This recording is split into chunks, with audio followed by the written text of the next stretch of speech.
ठिकाणी एकत्रित झालं. जय शिक्षण संस्थेनं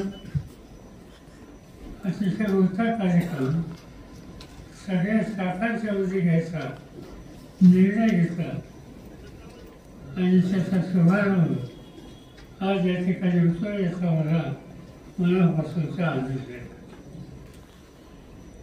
सेंटर ऑफ एक्सलन्स कृत्रिम बुद्धिमत्ता हा शैक्षणिक उपक्रम आपण सुरू करायचा निर्णय घेतला आणि मला आनंद आहे की संध्याकाळ दर्गी असो बाकीचे सगळे सहकारी असो संस्थेमध्ये ज्याला संधी मिळाली त्या प्रत्येकाने या क्षेत्रामध्ये गेले काही महिने अतिशय कष्ट केले आणि हा उपक्रम शेवटच्या विद्यार्थ्यांपर्यंत एका ठराविक काळात आपण कसा पोचू शकू याचा विचार त्यांनी केला आणि त्यामधूनच हा उपक्रम सुरू होतो.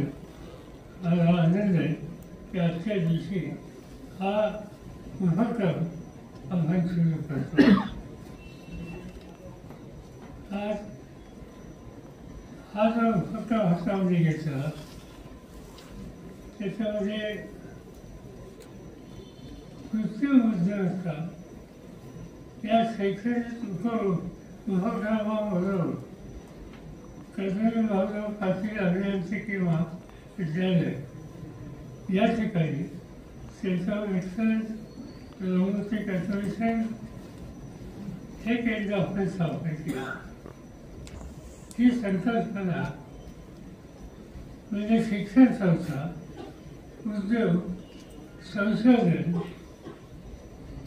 किंवा शासकीय विभागाचं विशिष्ट क्षेत्राचं कौशल्य तांत्रिक क्षमता आणि नाविन्यपूर्ण उपक्रम यावर लक्ष केंद्रित करून काम करणारे हे केंद्र या ठिकाणी व्हावं हा त्याचा माध्यमाचा दृष्टी. जय शिक्षण संस्था ही केवळ शिक्षण देणारी संस्था नाही.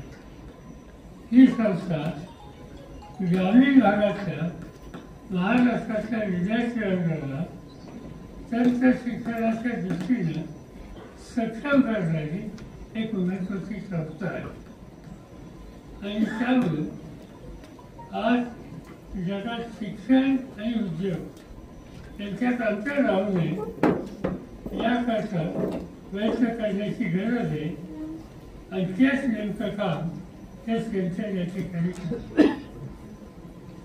या केंद्रामध्ये कृत्रिम बुद्धिमत्ता, इंटरनेट ऑफ थिंग्स,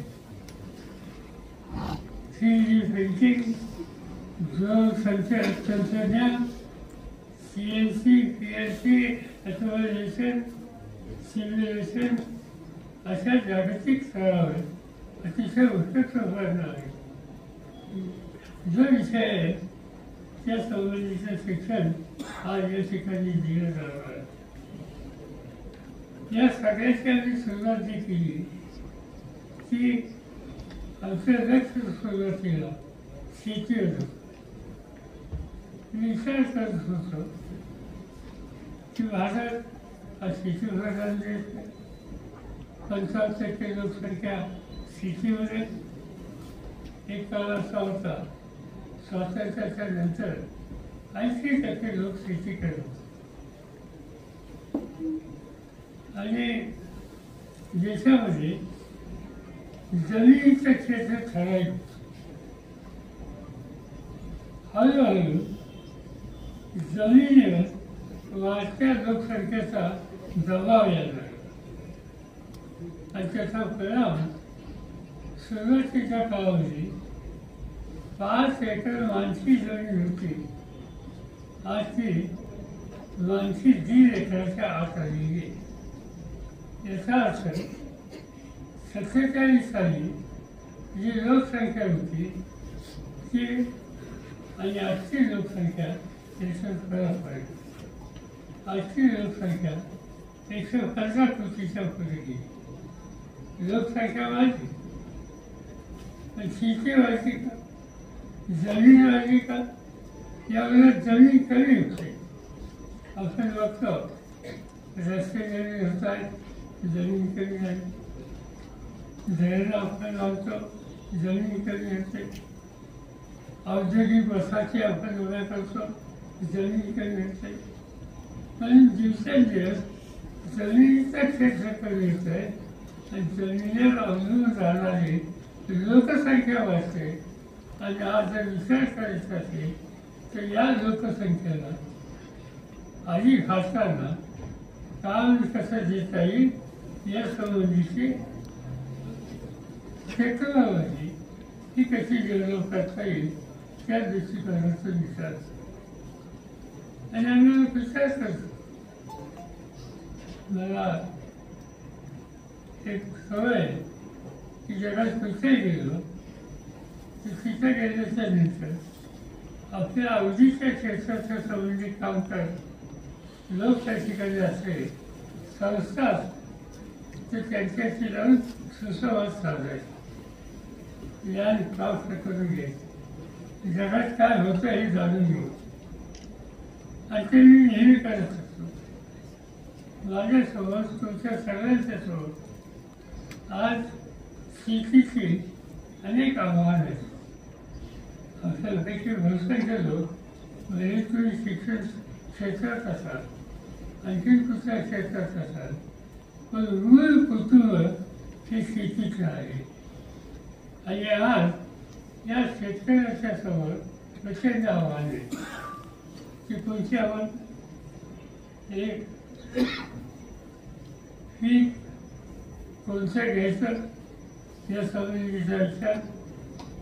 दिवसेंदिवस जमिनीची सुपीकता ही कमी होते आणि त्याचा परिणाम उत्पादनावर होतो.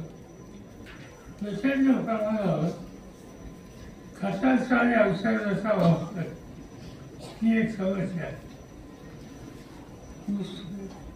ऊसासारखं पीक घेत असेल तर अशा पिकामध्ये अतिरिक्त पाण्याचा वापर ही एक त्याच्यामध्ये समस्या.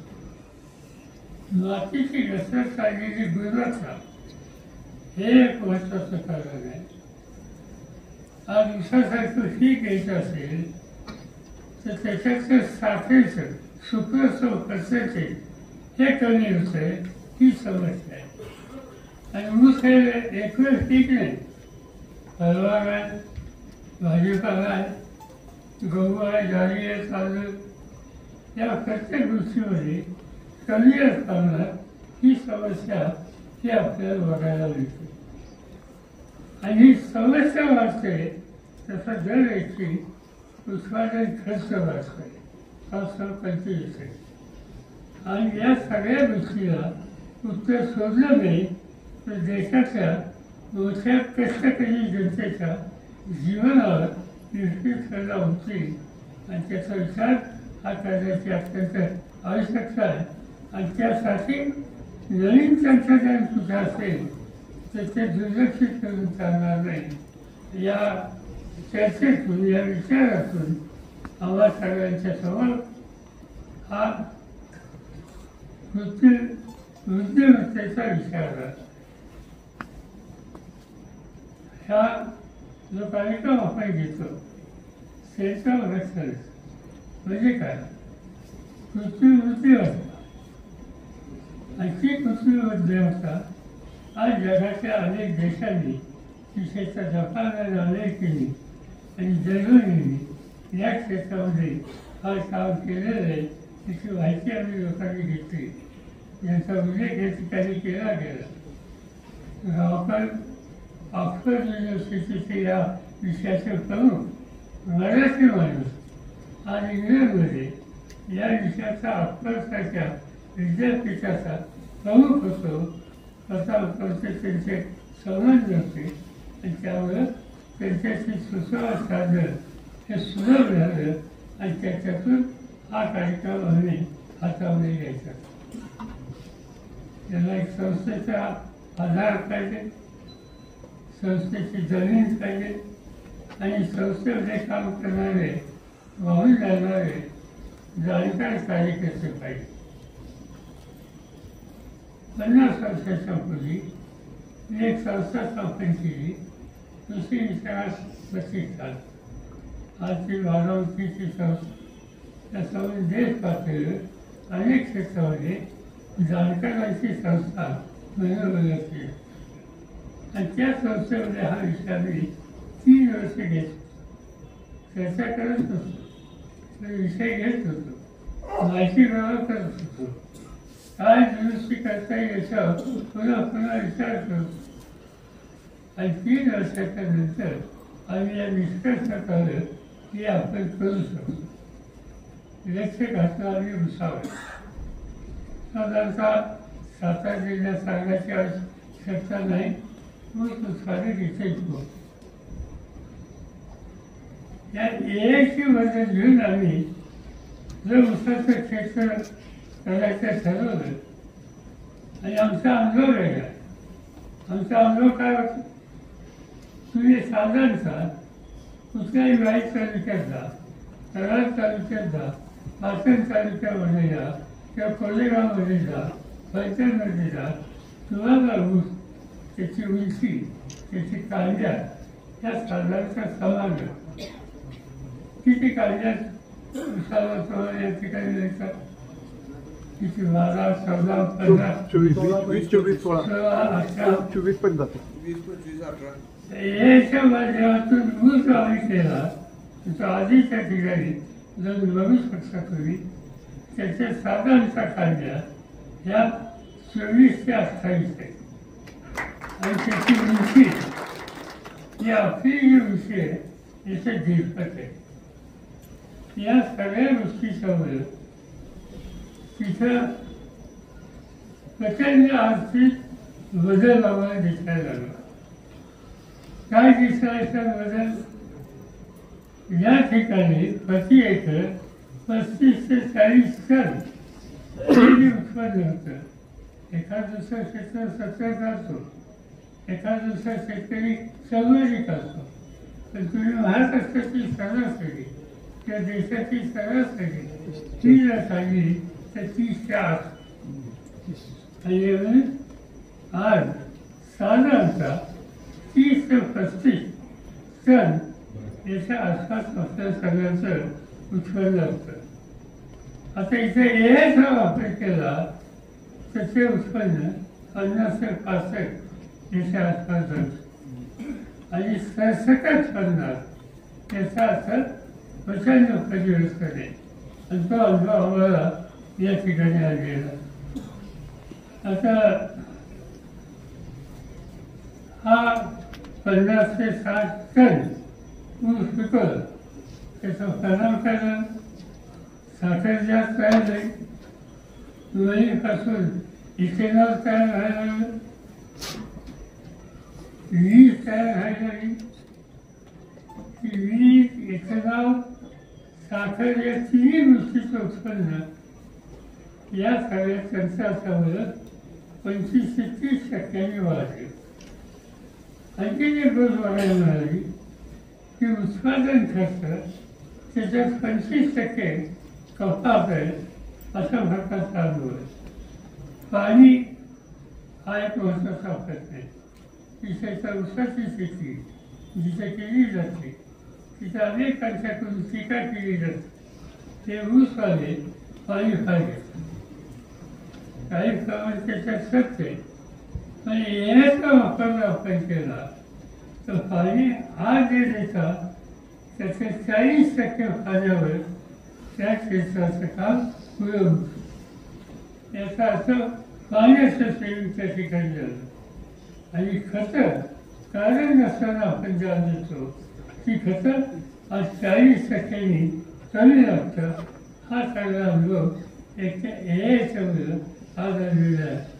आता आम्ही 10,000 एकराचं क्षेत्र नियोजन, 1,000पेक्षा जास्त शेतकरी नियोजन आणि असा हा कार्यक्रम त्यांच्या क्षेत्रात करतो.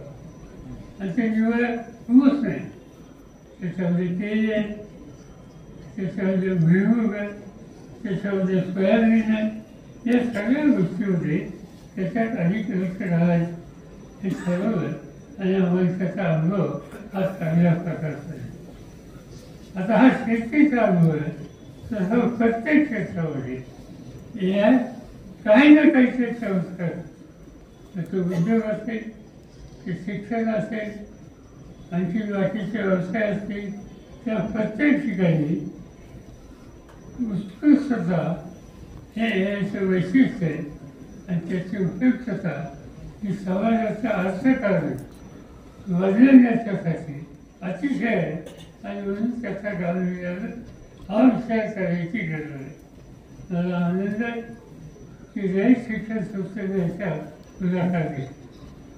रयत शिक्षण संस्थेने निर्णय घेतला त्यामुळे हा पद्धतीचं सुरू करतो. पण आम्ही ते 7 पुस्तक सीमित राहणार नाही. त्यांनी निकाल हा घेतला आहे की त्यांच्या प्रत्येक शाळेमध्ये आम्ही विद्यार्थ्यांना या संबंधीची आस्था निर्माण होईल आणि ज्ञान प्राप्त होईल याची सुविधा देणार. माझी स्वतःची खात्री आहे की या ठिकाणी हे काम आपण सुरू केल्याच्या नंतर रयतनी एवढ्या मोठ्या कामावर एवढ्या मोठ्या वर्गावर हा कार्यक्रम लावायचा ठरवल्याच्या नंतर महाराष्ट्राच्या प्रत्येक शैक्षणिक संस्थेमध्ये त्या संबंधीची जागृती. आजच तुम्ही काय करता आहात हे करायचं निर्णय तुम्ही घेतला, त्याच्यामुळं ठिकठिकाणी चर्चा. आता इथं आल्यानंतरच काही आमचे कार्यकर्ते मला सहज सांगत होते की ह्याची माहिती अधिक साध्या भाषेत आम्हाला हवी. की त्यांना तुम्हाला कुठं तुमच्या कानात तुम्ही घातलं ते सांगितलं गावात चर्चा यायची. लोक याचा विचार करतात, लोक चर्चा करतात, लोक प्रश्न विचारतात आणि असं आपण काहीतरी करतोय ह्याची चर्चा गावागावात केलेली आहे. याचा अर्थ शेतकरी या बाबतीत जागरूकतेने बघतो आणि ही जर परिस्थिती असेल तर हा विषय हा अधिक लोकांच्या मनात जाईल कसा, अधिक क्षेत्रामध्ये जाईल कसा याचा विचार हा तरुणाला करायचा आणि त्या दृष्टीने रयतने पुढाकार घेतला. ही अतिशय आनंदाची गोष्ट ज्याचा पुन्हा पुन्हा या ठिकाणी उल्लेख केला गेला. बारामतीच्या त्या संस्थेमध्ये मगाशी मी सांगितलं आणि 3 वर्ष कष्ट केले पण खऱ्या अर्थानं या वर्षात आम्हाला त्याची डिझाईन दिसली. आम्ही आता इथं थांबायचं नाही हे ठरवलं. ऊस त्यांनी सुरुवात केली पण निवड ऊस नाही, सगळ्या पिकात लक्ष. माझा रयतसाठी अपेक्षा ही आहे की आम्ही शेतीवर लक्ष घातलं, रयतमध्ये तंत्रज्ञानावर लक्ष घालावं, रयतमध्ये शिक्षणावर लक्ष घालावं, रयतमध्ये अन्य डिसिप्लिन आहेत त्या सगळ्या डिसिप्लिन आणि AI यांचा समन्वय कसा आणू शकतो या दृष्टीने विचार करावा. माझी खात्री आहे की रयतमध्ये सेवकांचं इतकं चांगलं टॅलेंट आहे की त्यांनी लक्ष केंद्रित केलं तर माझी खात्री आहे की वर्षा 2 वर्षामध्ये रयतच्या आमच्या सगळे सरकारी एक नवीन दिशा महाराष्ट्राच्या विविध क्षेत्राला देण्याच्यासाठी यशस्वी होईल आणि जी खऱ्या अर्थानं समाजाच्या उपेक्षित वर्गाची सेवा करण्याची जी मूलभूत भूमिका हे जे रयतचं वैशिष्ट्य आहे, हा जो अण्णांचा आदर्श आहे तो या ठिकाणी कृतीची हे शब्द मला पूर्ण खात्री आहे.